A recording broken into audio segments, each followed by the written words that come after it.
اور صحابہ کرام میں اظہار کے ایسے جذبات، ایسے احساسات، ایسے واقعات ہمیں نظر آتے ہیں جو ہمارے لیے مشعل راہ ہیں۔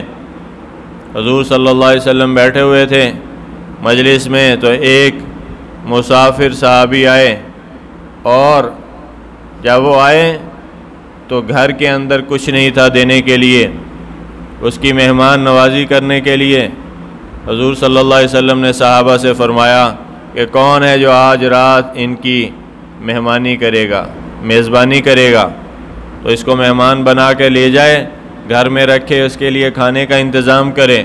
تو ایک انصاری صحابی مدینہ کے رہنے والے، وہ کہنے لگے یا رسول اللہ میں کروں گا۔ آپ نے فرمایا کہ اچھا چل اسے تو لے جا، اور آج رات جو ہے یہ تیرے حوالے۔ اس کو لے کر وہاں سے رخصت ہوئے، گھر میں آئے، بیوی سے کہا کہ یہ حضور صلی اللہ علیہ وسلم کے مہمان ہیں، دیکھنا کوئی ان کی میزبانی میں کسر اٹھا نہ رکھنا، اور کوئی چیز چھپا کے نہ رکھنا، جو کچھ بھی ہے وہ لے آ۔ انہوں نے کھانا ہے اور اس کے بعد ان کو سلا دیں گے۔ تو بیوی کہنے لگی کہ گھر کے اندر تھوڑا سا ہے پڑا، اور وہ بھی تیرے میرے لیے بھی ناکافی ہے، وہ تو بچوں کے لیے رکھا ہوا ہے، وہ تو ہمارے بچوں کے لیے ہے، اور اللہ کی قسم اس کے سوا گھر کے اندر کوئی چیز نہیں ہے۔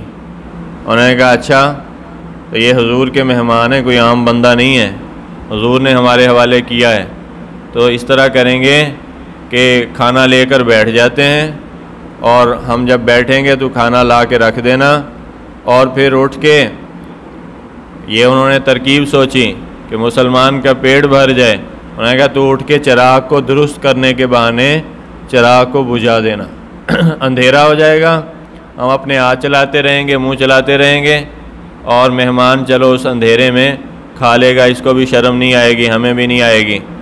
اور ہوتا نا آدمی شرم و شرمی وہ ہاتھ روک لیتا ہے کہ بھئی گھر کے لیے تھوڑا ہے تو میں کیوں کھاؤں۔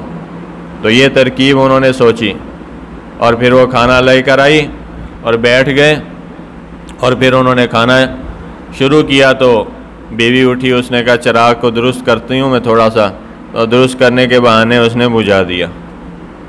اب جناب اندھیرا ہے، کوئی دیکھنے والا نہیں ہے، اور اس صحابی کا ایثار، ہمدردی، غمخواری کہ کیسی خوبصورت۔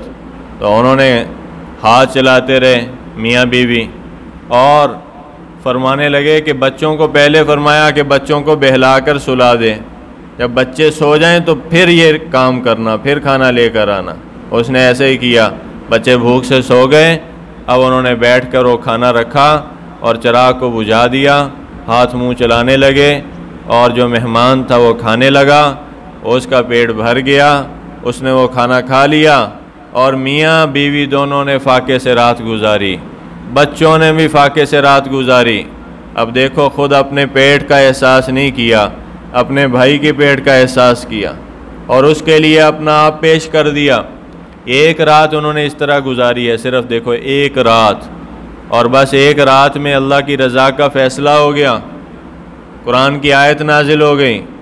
صبح کو حضور کی مجلس میں پہنچے تو آیت پہلے نازل ہو چکی تھی، یُؤْثِرُونَ عَلَىٰ أَنفُسِهِمْ وَلَوْ كَانَ بِهِمْ خَصَاصَةٌ۔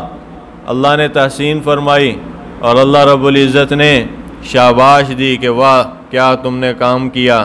کیا کیا کہ فرمایا کہ یہ اپنے بھائی پر ایثار کرتے ہیں، قربانی کرتے ہیں۔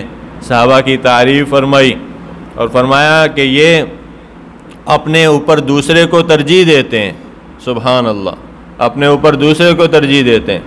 وَيُؤْثِرُونَ عَلَىٰ أَنفُسِهِمْ وَلَوْ كَانَ بِهِمْ خَصَاصَةٌ، اگرچہ خود اپنے آپ کو تنگی ہی کیوں نہ ہو، یعنی اپنے آپ کو مشکل میں رکھ کے دوسرے کی راحت کا سامان کرتے ہیں، اپنے آپ کو بھوکا رکھ کے دوسرے کو کھانا کھلاتے ہیں، اپنے آپ کو پیاسا رکھ کے دوسرے کو پانی پلاتے ہیں۔ اب یہ جذبے تھے، حضور صلی اللہ علیہ وسلم نے تحسین فرمائی، شاباش دی، اور فرمایا کہ رات کا یہ تمہارا سلوک اللہ کو بہت پسند آیا۔ اللہ سے تو کوئی بات چھپ نہیں سکتی۔ یہ ایک رات کا قصہ ہمارے علم بھی نہ آتا اگر قرآن کی آیت نازل نہ ہوتی، اگر حضور نہ بتاتے۔ اللہ نے تو سارا راز کھول کے رکھ دیا، اور فرمایا کہ یہ میرے مبارک بندے ہیں، یہ میرے محبوب بندے ہیں جو ایسا کام کرتے ہیں۔ ہم بھی تو دیکھیں کہ ہم نے کتنی مرتبہ اپنے پیٹ پہ کسی دوسرے کے پیٹ کو ترجیح دی، کتنی مرتبہ ہم نے اپنے حق پہ کسی دوسرے کے حق کو ترجیح دی۔